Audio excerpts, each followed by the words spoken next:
The emeralds at her throat had belonged to her grandmother, a federal judge's wife who never bowed to fear. Tonight, India Moreau would honor that legacy. But first, she'd have to get past her husband. Welcome back to the Tales of the Fireplace, our beautiful family and friends. We are eager to meet you, and we can't wait to share these experiences and journey with you.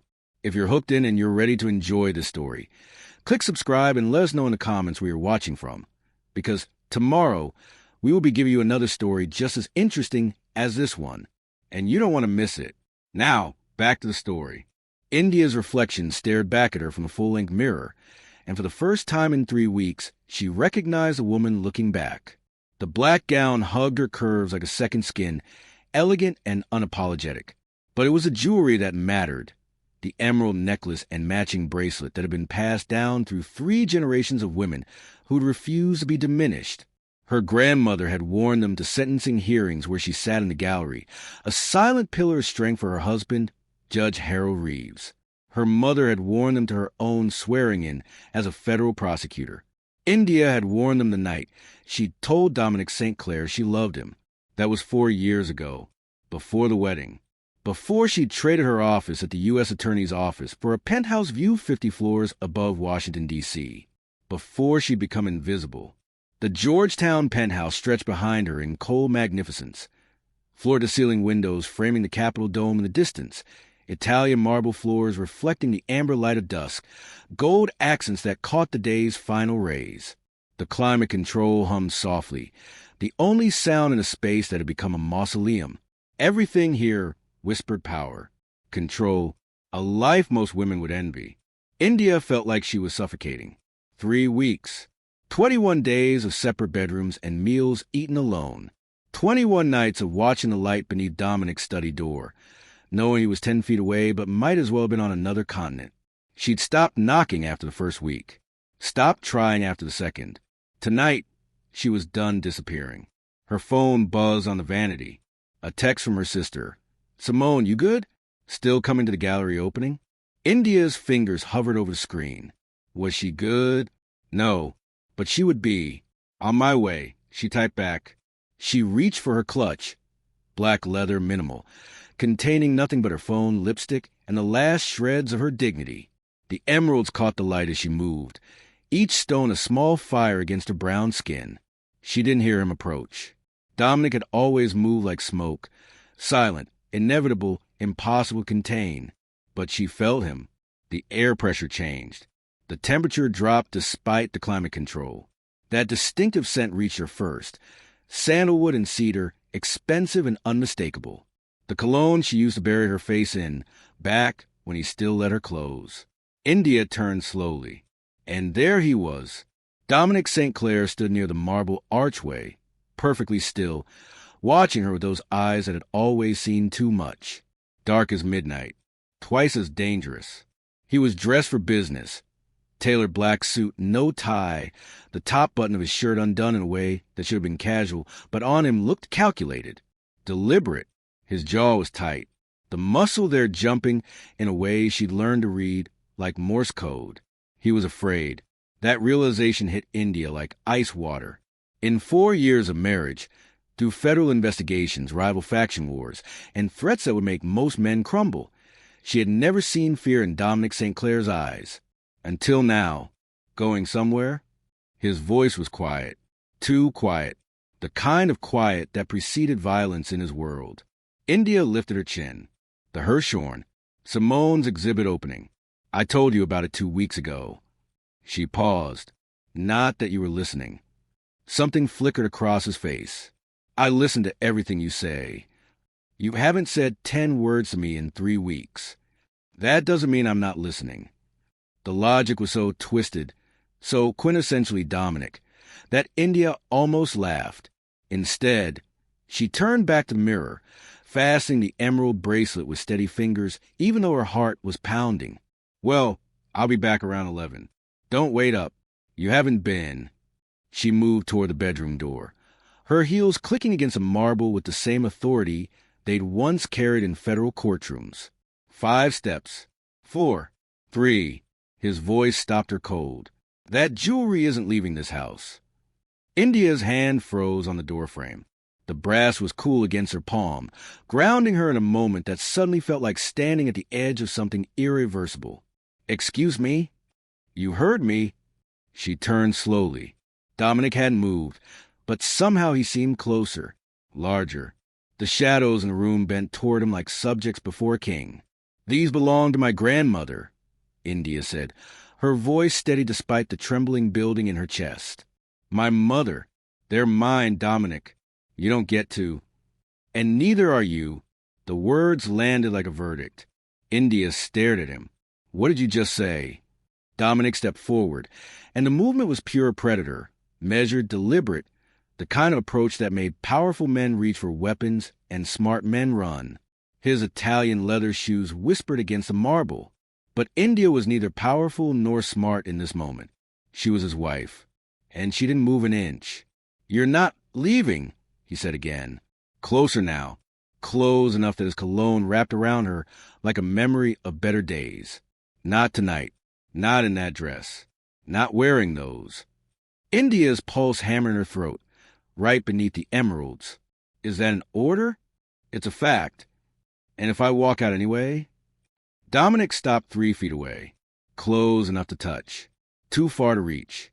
His eyes searched her face like he was memorizing it, like he was trying to solve an equation that kept changing variables. "Then you won't make it to your sister's gallery opening," he said quietly. "You'll make it to a black sedan with tinted windows parked 2 blocks from here. And the men inside won't be asking politely." The air left India's lungs. "Hold on, did you catch that shift? 1 second is about jewelry. The next is about life and death. Drop a comment if you saw that coming, or if Dominic just threw you for a loop. What would you do in India's position? Run or demand answers?" The penthouse felt smaller suddenly, the walls closer. India's mind raced, prosecutor instincts kicking in despite the fear flooding her system. "What are you talking about?" Her voice came out steadier than she felt. "What men? What sedan?" Dominic's jaw worked. For a long moment, he didn't answer, just stood there, this man who commanded an empire built on secrets and silence, looking like he was deciding whether the truth would save her or destroy them both. Finally, "How much do you know about what I actually do, India?" "I know enough." "You know the surface." His voice was rough. "The legitimate businesses, the political connections, the charitable foundations. But you don't know the infrastructure, the blood that built it, the bodies buried in the foundation." India's grandmother's necklace suddenly felt heavy. "I knew who you were when I married you. You knew a version." Dominic moved closer, close enough now that she could see the individual flecks of amber hidden in all that darkness, could see the sleeplessness carved beneath his eyes. "You knew the man who took you to Kennedy Senegalas and Georgetown brunches.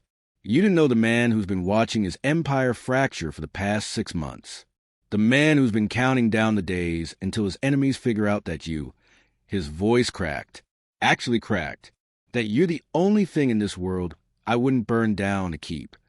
India's breath caught. "Dominic." "They know," he said. "Raw. Devastating. They've known for weeks. And tomorrow I'm walking into a meeting that's either a negotiation or an execution. But tonight," he reached up slowly, giving her time to pull away. When she didn't, his fingers brushed the emeralds at her throat. "Tonight, they're watching this building. Watching you. And if you walk out that door wearing jewelry that contains a tracker I didn't place, you're not going to your sister's opening. You're going to become leverage." The world tilted. India grabbed his wrist, not to push him away, but to steady herself. "A tracker? In my grandmother's jewelry? Planted 3 weeks ago. The same day I found out about tomorrow's meeting." His thumb traced her jawline, and the tenderness in the gesture nearly broke her. "The same day I heard you on the phone telling your sister you couldn't do this anymore." Everything stopped. The traffic 50 floors below. The hum of the climate control. The beat of her own heart. "You heard that?" Dominic's eyes met hers. And in them, India saw something worse than fear. She saw devastation. "I heard everything." 3 weeks ago, the memory rose in India's mind like a ghost she'd been trying to bury. She'd been standing in their bedroom, Her bedroom now, since Dominic had exiled himself to the study. Phone pressed her ear, watching rain streak down the windows while DC blurred into watercolor beneath her. Simone's voice had been gentle but probing. "How are you really doing, India?" And I mean really. And she'd answered honestly. For the first time in months, she let the truth spill out. "I feel like I'm disappearing. Simone, like I'm becoming invisible in my own life. I wake up in this beautiful prison, and I can't remember the last time my husband looked at me like I mattered, like I was more than just furniture." She remembered the relief of saying it, the guilty freedom of finally admitting that the penthouse felt less like a home and more like a gilded tomb. "I don't know how much longer I can do this. I miss who I used to be. I had a career, a purpose. Now I'm just waiting, always waiting for a man who's never really here." But she'd said more, things she'd never meant for anyone else to hear, least of all Dominic. "God, Simone, I still love him. That's what makes it so unbearable. I would burn my whole world down for that man. And some days I'm not sure he'd even notice the smoke." Now, standing in the dying light of that same penthouse, watching her husband's face fracture with a pain he couldn't hide, India understood. He'd heard the first part. He'd missed the second. "You were standing outside the door," she said slowly. Not a question. A realization that made her stomach drop. "I came home early." Dominic's voice was hollow, stripped of its usual command. "Wanted to surprise you. I'd been distant. I knew that. I thought maybe if He stopped, swallowed. "And then I heard you cry on the phone. Heard you say you were disappearing, that you couldn't do this anymore. I was talking about feeling alone. I know what you were talking about." His hand dropped from her face like she'd burned him. "I heard enough. My wife, telling her sister that being married to me was suffocating her, that she missed who she used to be before me, that she was trapped." India's chest ached. Each word he threw back at her was a stone, heavy with misinterpretation. "You didn't hear everything. I heard you say you couldn't do this anymore." Dominic stepped back, putting distance between them like proximity was dangerous. "I heard you say you were trapped. What else was there to hear, India? What possible context makes that mean something different?" "The part where I said I still loved you." The words exploded out of her, raw and jagged. "The part where I told Simone that loving you was the best and hardest thing I'd ever done. The part where I cried for an hour because I thought I was losing you and didn't know how to reach you anymore." Dominic froze, completely froze. His expression cracked open, and what India saw underneath made her heart stutter. Confusion, hope, devastation all bleeding together. "You..." He couldn't seem to finish the sentence. "I wasn't talking about leaving you, you impossible man." India's voice broke despite her efforts to control it. "I was talking about drowning in a marriage where my husband looked through me like I wasn't even there, where I went to bed alone every night and woke up alone every morning, where I was living with a ghost of the man I married." The silence that followed was deafening. Outside, the city continued its evening symphony. A siren wailed somewhere distant. The low rumble of traffic 50 floors below. The rhythmic pulse of a helicopter cutting through the dusk. Inside, everything had stopped. Dominic's hand came up slowly, pressing against his chest like something inside had physically shifted, like he could hold the pieces together through sheer will.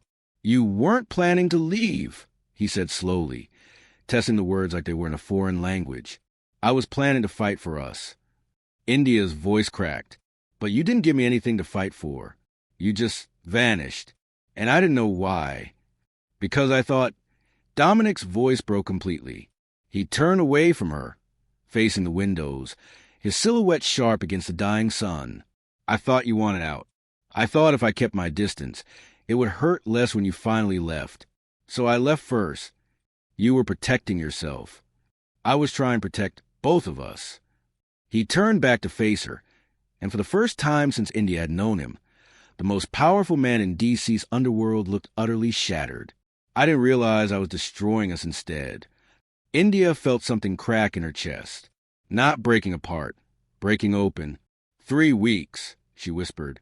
"You let me think I was losing you for 3 weeks because you overheard half a conversation. I thought..." Dominic stopped. Started again. In my world, India, assumption keeps you alive. Hesitation gets you killed. I heard what I heard, and I made a calculation. Keep you at arm's length. Make you hate me just enough that when you finally walked away, you'd be safe from the fallout. What fallout? His eyes locked on hers. Dark, dangerous, desperate, the kind that ends with your name on a headstone next to your parents. The emeralds at India's throat suddenly felt like a noose. My parents. Her voice came out barely above a whisper. What do my parents have to do with? Everything. Dominic moved toward her again, and this time there was no predatory grace. Just exhaustion. Just a man who'd been carrying a weight that was finally crushing him. India, your parents' accident 15 years ago. The car that went off the bridge in Arlington. The brake failure they blamed on faulty maintenance. India's world tilted. What are you saying? I'm saying it wasn't an accident. The floor dropped out from under her. Somewhere far away, India heard herself make a sound, something between a gasp and a sob. Her hand shot out, gripping the edge of the marble column for support. The stone was cold, real, the only solid thing in a reality that had just shattered. That's not, she couldn't breathe. My father was a federal judge. My mother was a prosecutor who wouldn't be bought. Dominic's voice was gentle now, devastatingly gentle. Your father had just ruled against a major organized crime case, sent 5 men to federal prison who had connections that ran deep. Your mother was building a RICO case that would have dismantled half the criminal infrastructure in the DMV. They were warned. They didn't back down. No. India shook her head. No, that's not, the investigation said. The investigation said what powerful people needed it to say. Dominic reached for her, but she pulled back. He let his hand drop, the rejection visible in his eyes. India, I found out 6 months ago. Same time I learned the man responsible was making moves to take over my organization. Same man who's been watching you for weeks. Same man who planted that tracker in your grandmother's jewelry. India stared at him, at this man she'd married, this man she'd loved, this stranger who was rewriting her entire history. Who? The word came out broken. Who killed my parents? Dominic held her gaze. They call him the architect, and tomorrow I'm meeting him face to face. India couldn't breathe. The penthouse spun around her, all that marble and gold and glass suddenly feeling like a cage closing in.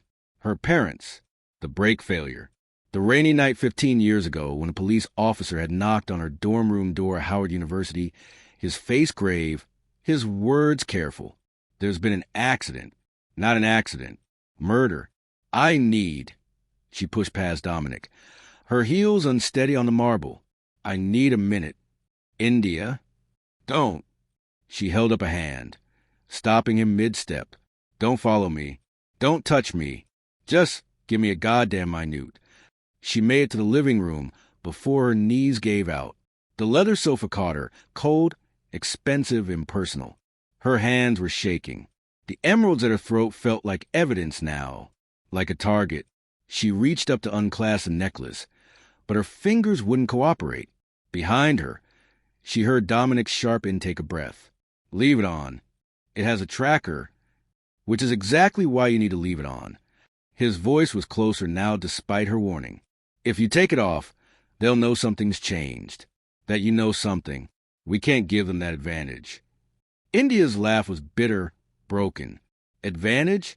My parents are dead because of your world, Dominic, because of men like you who play games with people's lives. Men like the architect, he corrected quietly. Not men like me. What's the difference? She finally got the clasp undone, pulled the necklace away from her skin. The emeralds pooled in her palm like drops of poison. You both operate in shadows. You both destroy everything you touch. The silence that followed was crushing. When Dominic spoke again, his voice was barely audible. Is that what you really think? That I've destroyed you? India closed her eyes. Tears burned behind her lids, but she refused to let them fall. Not yet. Not while her entire world was crumbling. I think, she said slowly, That you've been lying to me for 6 months. That you knew my parents were murdered and said nothing. That you've been investigating their deaths like it's just another business problem to solve while Her voice cracked. While I mourned them thinking it was just bad luck. Just the universe being cruel. I was trying to protect you. By lying? By shutting me out? India opened her eyes, turned to face him. Dominic stood 10 feet away, hands clenched at his sides, looking like he wanted to come closer, but didn't dare. You don't get to make those choices for me. Not about this. Not about them. If I'd told you 6 months ago, what would you have done? The question hung between them. India knew the answer. She would have demanded justice, would have used every connection from her prosecutor days to hunt down whoever was responsible, would have put herself directly in the architect's crosshairs. I would have fought, she whispered. You would have died. His phone buzzed. Once, twice, 3 times in rapid succession. Dominic pulled it from his pocket, his face hardening as he read whatever message had come through. When he looked up, the fear was back in his eyes. Magnified. What?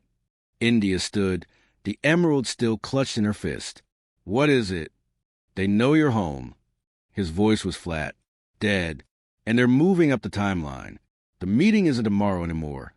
India's heart stopped when Dominic's eyes met hers. Tonight, 2 hours. And if we don't show up, they're coming here. Absolutely not. India's voice cut through the penthouse like a blade. I'm not going anywhere with you. You don't have a choice. Dominic was already moving, pulled his phone out again, firing off rapid texts. Pack a bag. Something practical. We leave in 20 minutes. Did you not hear me? I said. I heard you. He looked up, and the expression on his face stopped her cold. Not anger, not control. Pure, undiluted terror. And in about 90 minutes, a team of the architect's men are going to breach this building. They'll bypass security, because he owns half our security team now. They'll come up through the service elevator, and they'll take you, India, not to negotiate, not to use as leverage, to send me a message written in your blood. The air left the room. India stared at him. You can't possibly know. Marcus just confirmed it. Dominic held up his phone, showing her a text message. Service entrance compromised. 3 vehicles southbound. ETA 90 minutes. Get her out. Marcus, Dominic's head of security. The one man she thought was genuinely loyal. This is insane, India whispered. But her hands were already moving, already reaching for the clutch she dropped on the sofa. Prosecutor instincts overriding emotional turmoil. When someone credible tells you there's a threat, you move first and process later. The safe house in Alexandria, Dominic was saying, already heading toward the bedroom. We hole up there until... No. India's voice stopped him. Not Alexandria. He turned, confusion flickering across his face. What? If the architect knows about this penthouse, about our security, about Marcus, he knows about Alexandria.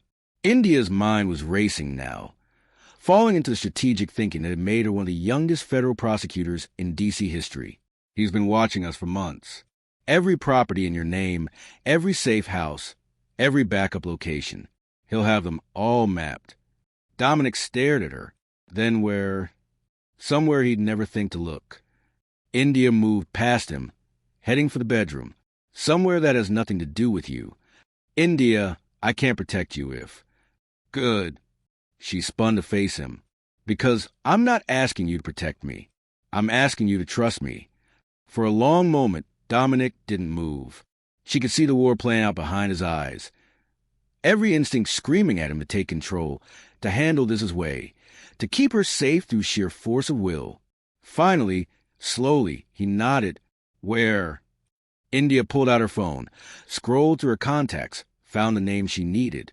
Her finger hovered over it for just a second before she pressed dial. 3 rings, then a familiar voice, warm and surprised. India? Girl, I thought you'd be at the gallery by now. Simone, India said quietly, her eyes locked on Dominic's. I need your help, and I need you not to ask questions. A pause.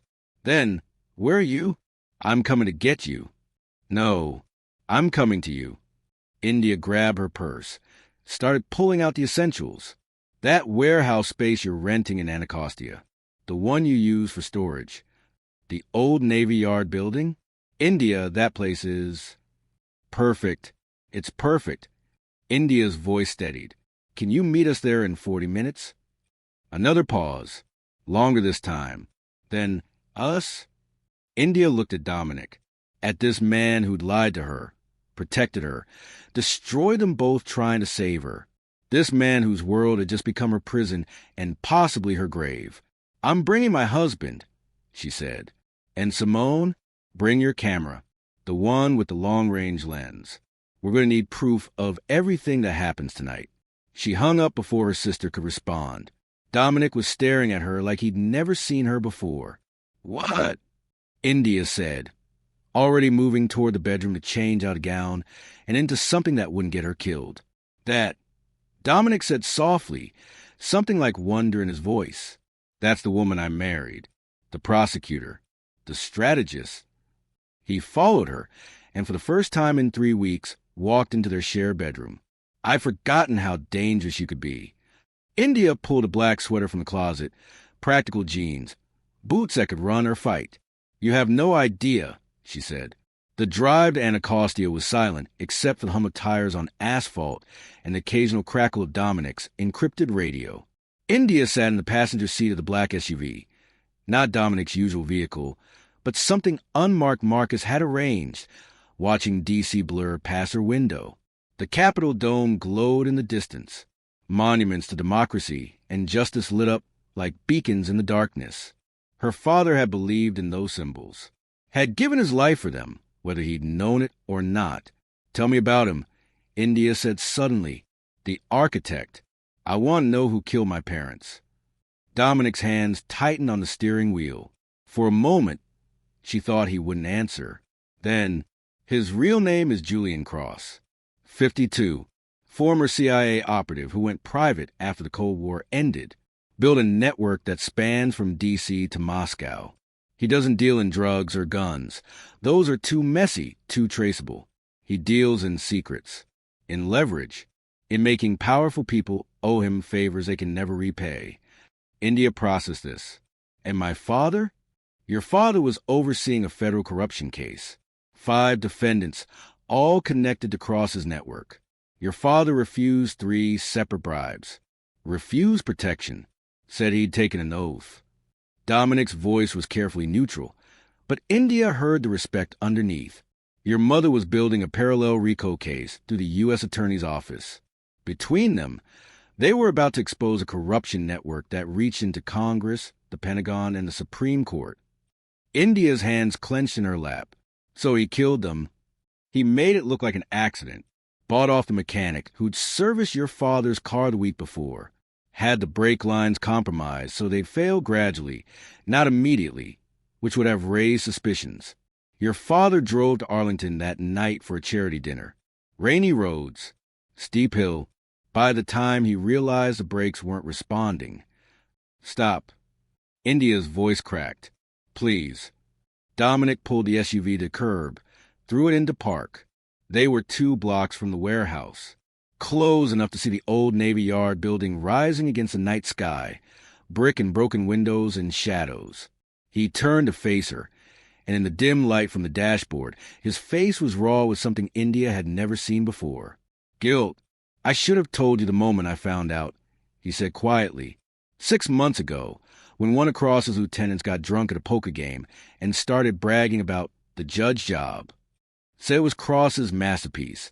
A hit so clean it never even made the federal investigation list. Just another tragic accident. India's breath came shallow. How did you confirm it? I paid a forensic analyst to review the original accident report. Paid the mechanic's widow to tell me what her husband confessed on his deathbed. Dominic's voice dropped. And I traced the money.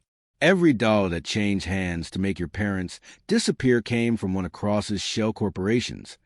You've known for 6 months. India's voice was hollow. 6 months, and you said nothing. Because the moment I told you, you became a target.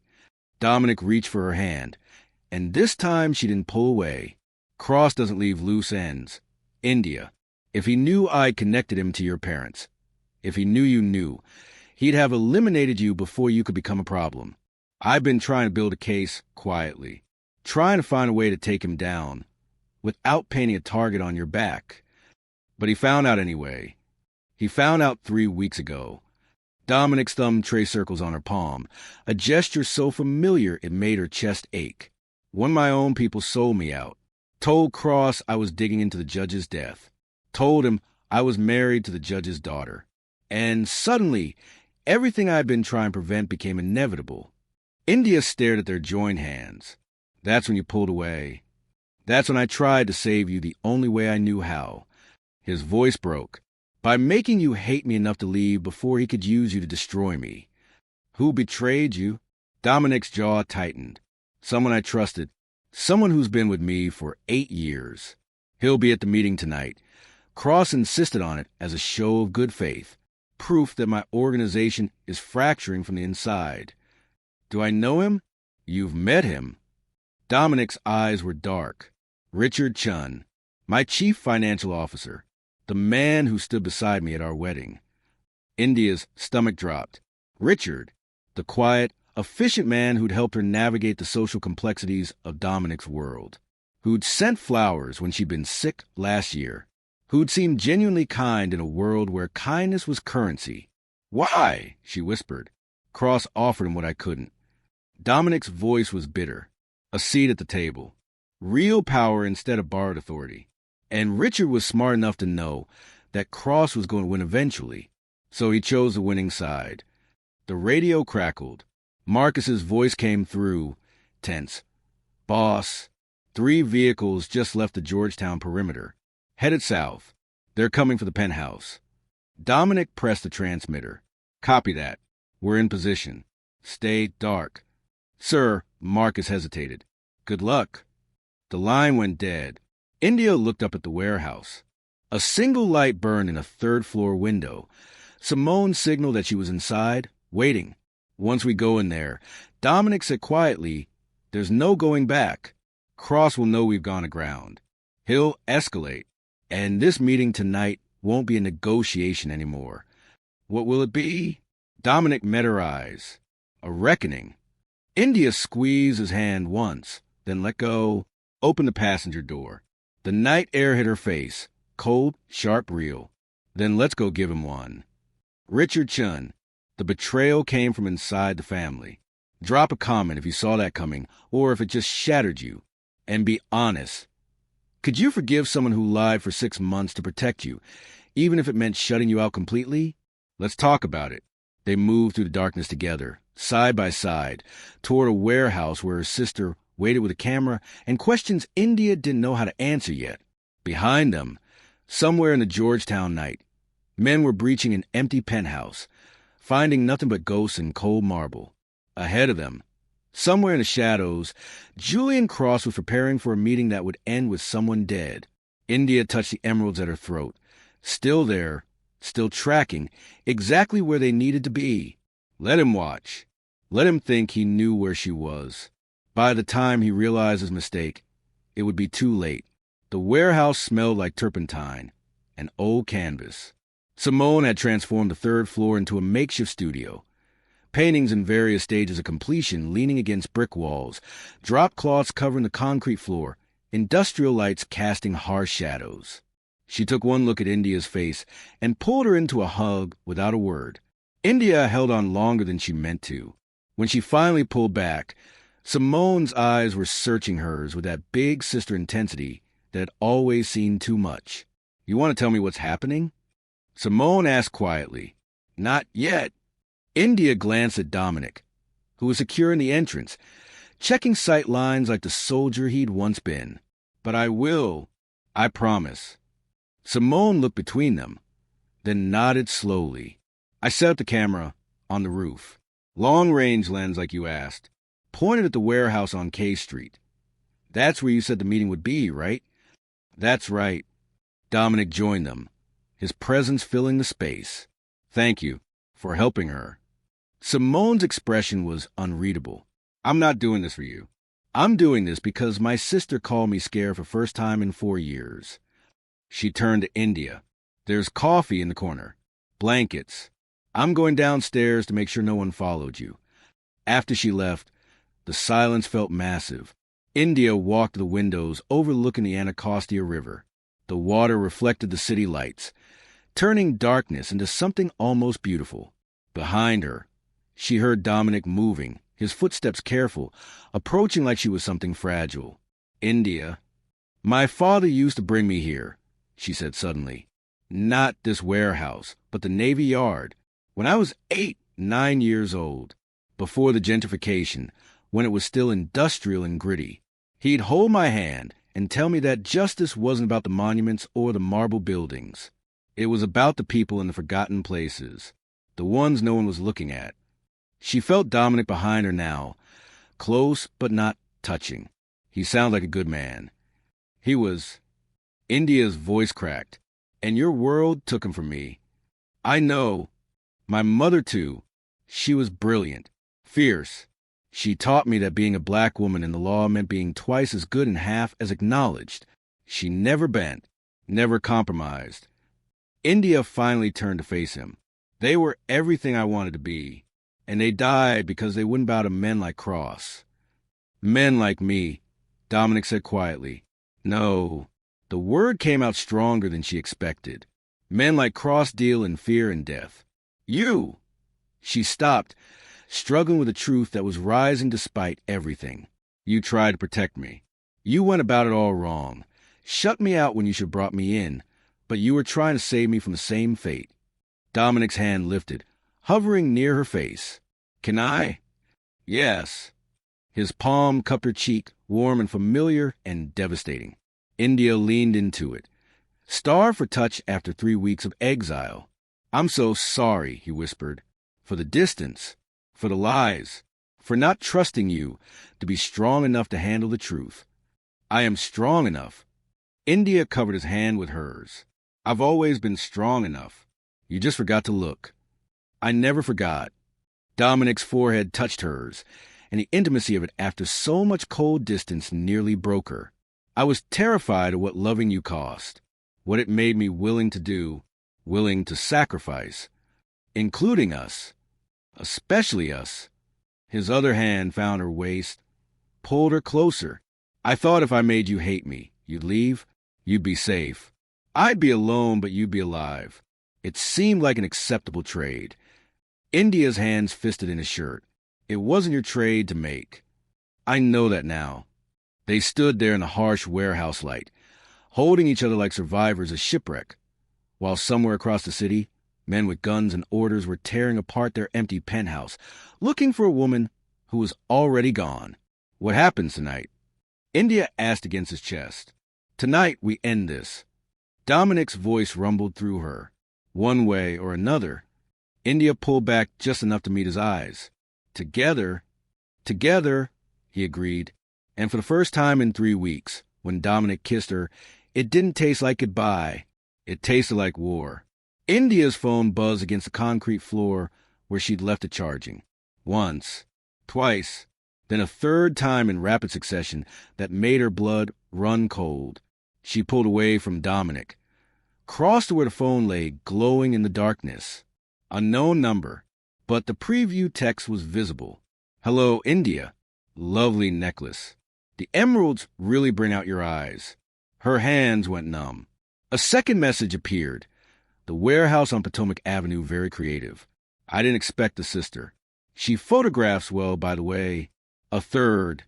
But you should know, Dominic's plan tonight? It won't work. Because I'm not coming to the K Street warehouse. I'm already here. India's head snapped up. The lights went out. All of them.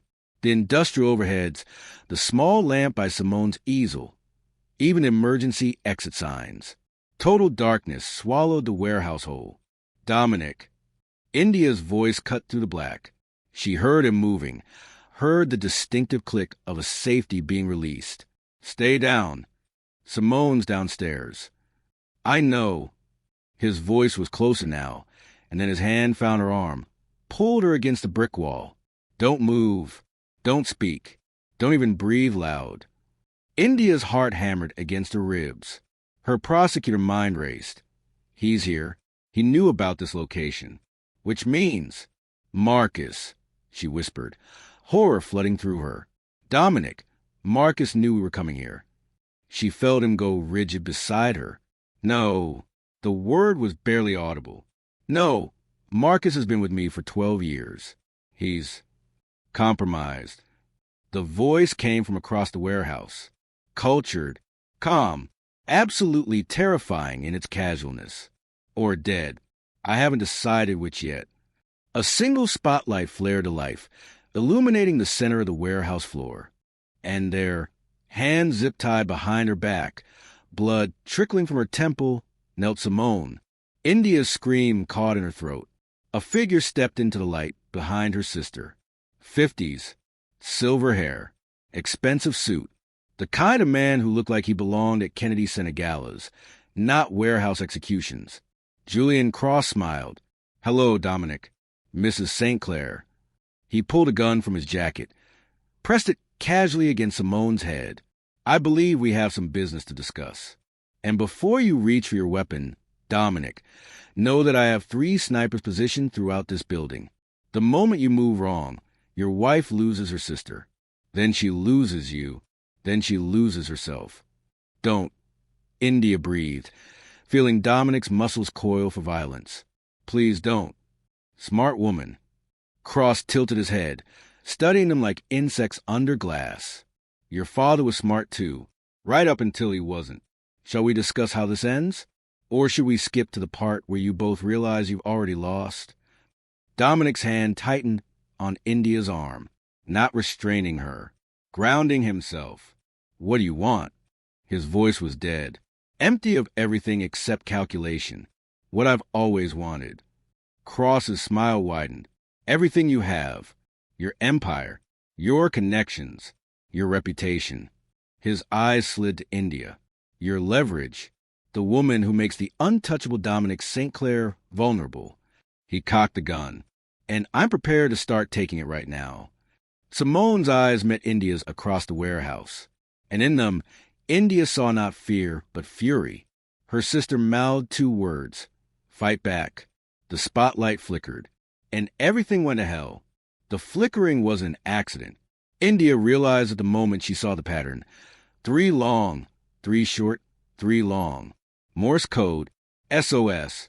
Simone wasn't just a captive. She was sending a signal, which meant someone else was in this warehouse. Someone Cross didn't know about. India's mind raced. Simone had been downstairs. Said she was checking to make sure they weren't followed. But what if... You're quiet, Mrs. St. Clair. Cross's voice cut through her thoughts. Usually prosecutors have more to say. Or has your husband finally taught you when to keep silent? The insult was calculated, designed to provoke. India felt Dominic tense beside her, ready to explode into violence that would get them all killed. She made a choice. My husband, India said clearly, stepping out of the shadows and into the edge of the spotlight, didn't teach me anything, but my father did. Cross's eyebrows lifted. Oh, and what did the Honorable Judge Reeves teach you? That men like you always make the same mistake. India moved closer, hands visible, non-threatening. Every step calculated.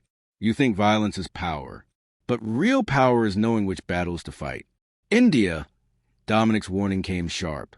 She ignored him, kept walking until she stood 10 feet from Cross. Close enough to see the surprise in his eyes. Close enough to see Simone's slight nod. You want Dominic's empire? India said, take it. You want his connections? They're yours. You want me as leverage? She spread her arms. Here I am. India, no. Dominic's voice cracked. But you don't get my sister. India's voice hardened. She has nothing to do with this world. She's an artist, a civilian. And if you wanted to cooperate, if you want Dominic to hand over everything without burning it all down first, you let her walk out of here, right now. Cross studied her. And why would I do that? Because I'm the one thing Dominic won't sacrifice. India held his gaze. But if you kill Simone, you lose your leverage. He'll become the man you can't control, the one with nothing left to lose. The silence stretched. Then Cross laughed. Actually laughed. You're offering yourself in exchange for your sister. How noble. How predictably.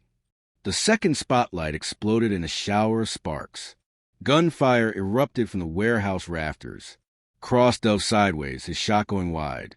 Simone threw herself backward, rolling out of the light. And Dominic was already moving. He hit India at the waist, taking them both down behind a stack of canvases as bullets tore through the air where they'd been standing. His body covered hers, solid and immovable. Marcus. Dominic's voice roared over the chaos. Extraction. Now. Already on it, boss. India's head spun. Marcus was here? Marcus was. Understanding crashed through her. You knew, she gasped against Dominic's chest. You knew Cross would follow us here. I suspected. Dominic pulled her up, keeping low. Why do you think I chose your sister's warehouse? Neutral ground. No connection to my organization. The only way Cross could know about it was if someone in your inner circle told him in the last hour. India's prosecutor brain clicked into place, which meant whoever betrayed you would reveal themselves. More gunfire. Shouting. The sound of bodies hitting concrete. Then silence. The emergency lights flickered back on, bathing the warehouse in red. Marcus appeared from behind a pillar, gun drawn, 3 men in tactical gear flanking him. Building secure. Cross is gone. Slipped out the east exit. But we got his lieutenant. He dragged the figure forward. Richard Chun. Bloodied, zip-tied, terrified. Dominic stood slowly, pulling India up with him. His eyes were ice. Hello, Richard. India looked around wildly. Simone. Here. Her sister emerged from behind a stack of crates, escorted by another tactical team member, bruised but alive. That was the stupidest, bravest thing I've ever seen you do. India ran to her, wrapped her in a hug that hurt. Are you? Fine. Pissed off, but fine. Simone pulled back, studied India's face. You were really going to trade yourself for me. Every time, India whispered. Every single time. Dominic approached Richard slowly. How long? 8 months. Richard's voice shook. He approached me 8 months ago. Said he knew about the judge. Said he'd give me everything you never would. And my wife's parents. Richard's silence was answer enough. Dominic's fist connected with his jaw, so fast India barely saw it move. Richard crumpled. Get him out of my sight, Dominic said quietly. And find Cross. I don't care what it costs. Marcus nodded, dragged Richard away. India stood in the wreckage of the warehouse. Shattered lights, bullet holes in brick, the acrid smell of gunpowder, and realized something fundamental had shifted. She'd stepped into Dominic's world tonight, not as a victim, as a player, and she'd survived. Dominic turned to her, and in his eyes, she saw something new, not just love, respect. That was reckless, he said. That was necessary, India countered. You could have died. So could you. She moved toward him.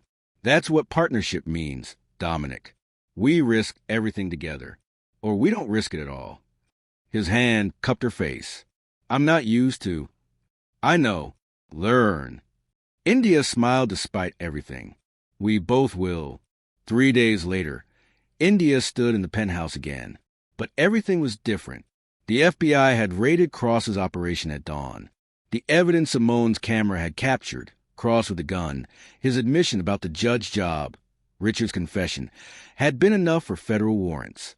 By noon, Julian Cross was in custody facing RICO charges, murder conspiracy, and a list of federal crimes that would keep him behind bars for life. India had watched the arrest on the news with her sister, both of them wrapped in blankets on Simone's couch, drinking wine that tasted like victory. Now, standing at the penthouse windows in the late afternoon light, she felt Dominic's arms wrapped around her from behind. Thinking about them? He asked quietly. Always. India leaned back into him, but differently now. Before, I thought about what I'd lost. Now I think about what they gave me. Their strength, their refusal to bend. their belief that justice was worth dying for. They'd be proud of you. India turned in his arms. Would they? You took down the man who killed them. You didn't run when you had every reason to. You stood your ground. Dominic's thumb traced her jawline. You became exactly what they hoped you'd be. India reached up, touched the emeralds at her throat. She'd had them cleaned, debugged, blessed by a priest at her mother's old church. Now they felt like what they'd always been meant to be, a legacy, not a target. Marcus found Cross's files, Dominic said. Everything he had on your parents. The orders, the payments, the cover-up. I had it delivered to the U.S. attorney this morning. They're reopening the investigation. Tears burned India's eyes. Thank you. It's not enough. It'll never be. She kissed him, soft at first, then deeper, pouring 3 weeks of pain and fear and desperate love into it. When she pulled back, his eyes were bright. I'm not going back to how things were. India said firmly, the invisible wife who smiles at galas and asks no questions. That woman is gone. Good. Dominic smiled. Because I never loved her anyway. I loved the prosecutor, the fighter, the woman who walked into a warehouse to save her sister and ended up saving us both. So what now? Dominic pulled a folder from the counter, handed it to her. Now you decide. I've had my lawyers draw up paperwork. You can return to the U.S. Attorney's office. Full reinstatement. Your old position.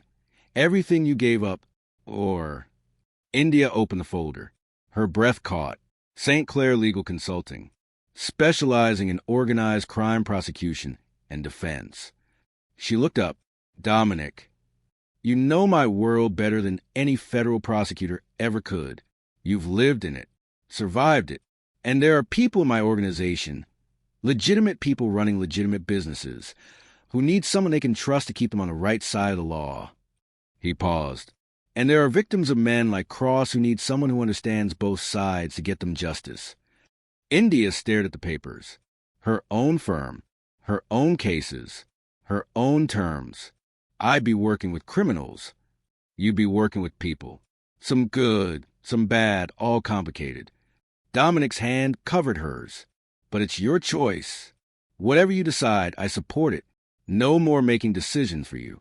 No more protection through distance. India looked around the penthouse. At the marble and gold and glass that felt like a prison.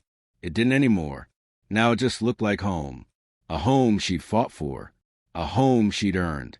I want both, she said finally. Dominic blinked. Both. I'll consult for the U.S. Attorney's office part-time.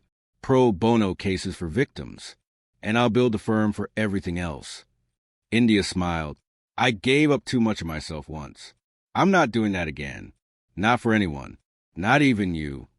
The smile that broke across Dominic's face was incandescent. Have I mentioned that you're terrifying? Not nearly enough. India pulled him closer. Get used to it. India Moreau St. Clair. He said her full name like a prayer. The most dangerous weapon in D.C. Second most dangerous, she corrected. You're still number one. Not anymore. Dominic's forehead touched hers. We're tied now. Partners in everything. Partners, India agreed.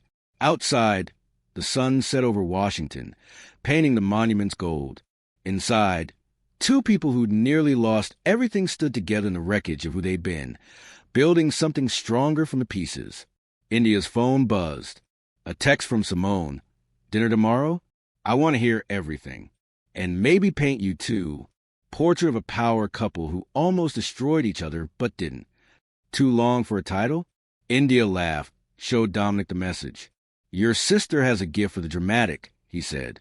She learned from the best. India typed back, tomorrow. Your place. Bring wine. You're going to need it. She set the phone down, turned back to windows. The emeralds caught the fading light, each stone a small fire against her skin. A reminder. A legacy, a promise that some things were worth fighting for. That jewelry, Dominic said softly, echoing the words that started everything, looks perfect on you. India smiled. It's not leaving this house. And neither are you. She turned to face him. This impossible man who'd lied to save her and nearly destroyed them both. This man she'd chosen anyway. This man she'd keep choosing. Not unless you're beside me, India said. From now on, we walk through every door together. Together, Dominic whispered. And when he kissed her this time, it didn't taste like goodbye or war. It tasted like beginning. So what did you think? India went from trophy wife to equal partner. Dominic learned that protection isn't control. They fought for each other and themselves. Drop a comment telling me, what would you have done in India's position? And if the story moved you, if you felt every moment of that 3-week silence, the warehouse showdown, the choice to stay and fight, hit that subscribe button. Because there are more stories like this coming. Stories about love that doesn't ask you to shrink. About partnerships that make you stronger, not smaller. About women who refuse to disappear. Welcome to the family. And remember, some loves are worth burning the whole world down for. See you in the next one. Red Heart.